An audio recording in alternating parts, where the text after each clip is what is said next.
Балдар эшикте аз сейилдегенин айынан азыр мына сүйлөөсү начарлап атат, уйкусу начарлап атат, тамак жегени начарлап атат. Кыскасын айтканда баленин баары пайда болуп атат. Видеого лайк басып, башкалар менен бөлүшүп, видеонун аягына чейин көрүңүз. Эмне себептен эшикке чыгуу сейилдөө өтө маанилүү? 1 жашка чейинки балдар мисалы эшикте 1-2 саатка чейин сейилдеп жүрүш керек. 1 жаш 3 жашка чейинки балдар эшикте 2-3 саат сейилдеш керек. Ал эми 3 жаштан 6 жашка чейинкилер 4-5 саат эшикте өткөрүш керек убактысын.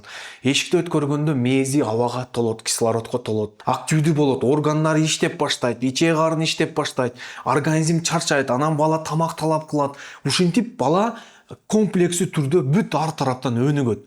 Мээзи дагы өнүгөт, сүйлөөсү дагы өнүгөт, активдүүлүгү дагы өнүгөт.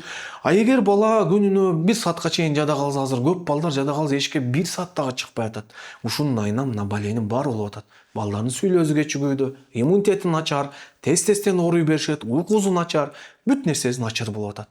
Ошондуктан урматтуу ата-энелер, келиңиздер балдардын ден соолугуна эшикте сейилдөөсүнө мынчалык көңүл кош мамиле жасабаңыздар. Албетте, жумуш, акча ким табат, ким башка нерсени кылат, албетте, бирок баланы төрөткөндөн кийин ага жоопкерчилик алуу, сейилдетүү бул ата-эненин өтө чоң негизги милдети. Эгерде баланын өнүгүүсүнө, өсүүсүнө, деги эле ушул физикалык активдүүлүгү кандай болуш керек, уйкусу эмне болуш керек, эмнелерди кылыш керек, кененирээк билгиңиз келсе, бала өнүгүүсү үчүн 5 кадам деп аталган менин сонун вебинарым бар. Бул вебинарда витаминдерден баштап күнүмдүк жашоого чейин бүт айтып кеткем. Менин бул уникалдуу вебинарымды көргүңүз келсе, YouTube каналыма кирсеңиз, мына YouTube каналымда баланын өнүгүүсү үчүн 5 кадам деп аталган вебинар турат. Ушул вебинарга кирип, ушул видеого кирип эле вебинарды көрө бересиз.